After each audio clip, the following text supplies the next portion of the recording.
Bleacher Bums, it's CK in the house here. NCAA basketball. Let's do this. We're going to get going on a fresh new season. Let's start off. I got two best bets for you today.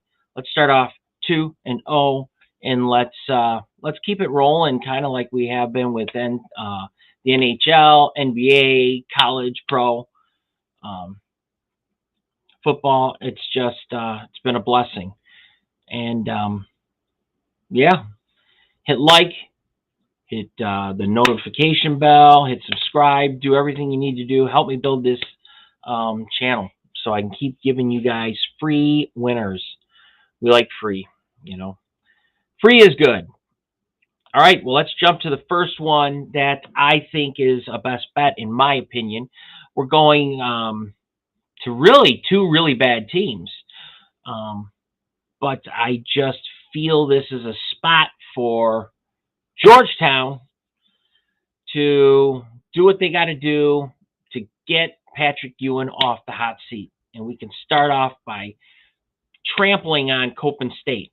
So we got Georgetown minus 18.5. It opened at 17.5. It's now up to 18.5. It's not a problem. It's going to be 20 or more that they win by. But we do know Georgetown finished the absolute horrible season last year at 6-25 overall, 0-19. God, it's just amazing to say Georgetown and 0-19 in the same sentence. It's just crazy. 0-19 in the Big East. I expect much of the same really from them this season, but their pure talent alone should be enough for them to cover many spreads this year. Now we've got a Coppin State team that just played last night. They played in Charlotte, and they got just butt slammed, 82-59. Just an absolute beatdown. They struggled from behind the arc. Whether it's a first game jitters, I don't know, but 13%. They only hit 3 threes throughout the entire game. I think that's going to continue tonight because now you're going into a place where Georgetown knows they've got to come out firing on all cylinders. Like I said before, we got to get Patrick off the hot seat. So he knows he needs to start this season right. Last year, Georgetown played Coppin State, and they beat them 80-48. And I think that's going to be pretty much the same here. Nothing much has changed with both teams. You've had your usual transfers, but nothing noteworthy. So you're only asking 18.5 points. And, I know the odds makers have to throw something out there.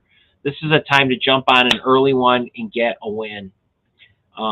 They should win by at least 30 points, 25 to 30 points. So I love that game. But this one I almost like a little more. We got Wisconsin, Milwaukee. We're not going with the plus 26.5 because I was on that at first, and then I'm like, this over is too low. You're looking at a 70 and a 71. It's easily done here. You got the over is 141, and I definitely see a ton of points being scored here. The Panthers from Milwaukee, I think they're looking for an improvement with their new head coach, Seth Lundy. And they also brought in some key transfers, Keon Edwards, who spent last year with Nebraska, Vin Baker Jr., who played for a few years with Boston College, if you remember. Now, Milwaukee also brought in Jalen Johnson, who was a big scorer with Alabama A&M last year. He had a stellar 16.5 points per game. Now, the Boilermakers, on the other hand, they lost 2 of their top 3 players, and I know you guys know one. We've talked about him on our NBA show, is Jaden Ivey and Trevion Williams.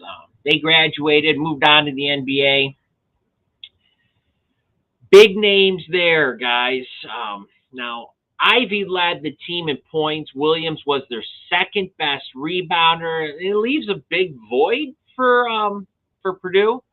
It's not easy to fill, but the squad features Zach Edey, but is generally relying on many of the players to increase the production from last season as a result. Now, it could take a few games for the Boilermakers to really find a groove here, but the Purdue offense will be key to hitting this total. The Boilermakers were one of the best offensive teams in all of Division One in a ton of different categories last season. This is a squad that averaged 80 points and shot almost 50% from the floor on the whole year. So Purdue is also known, if you guys have watched any of the games, they launch a lot of threes. They average between 22, 23 three-point attempts per game last season.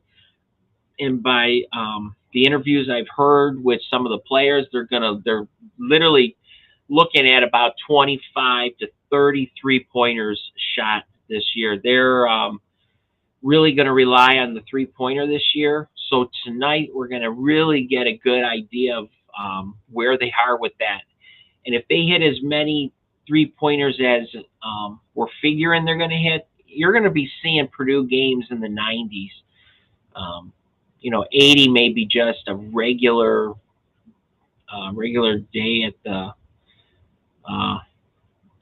the park for them. So 80 is just could be a minimum for Purdue. I think they're going to light it up. I think they're going to be probably in the top 10 in points scored this year. So this is a great season opener. You got a team, with a new coach. They want to show what they got, and unfortunately, they have to go up against Purdue, who's going to be lighting it up tonight. So I don't see how this 141 stands. This is going to be in the 150s, 160s, possibly. It's going to be a high scoring game. So let's just take advantage of it, and let's make this the second best bet. So you've got Georgetown minus 18.5, and you got the Wisconsin, Milwaukee, Purdue over 141. And we'll have your results for these games tomorrow. I will have a slew of more college basketball for you tomorrow. But let's get this season started 2-0 for college basketball. Definitely go over and check. NBA's off tonight. Go over and check out my NHL. We got more college football coming up, NFL. Check out those videos, and let's make some money. Have a good night. Bet safe. We'll see you tomorrow.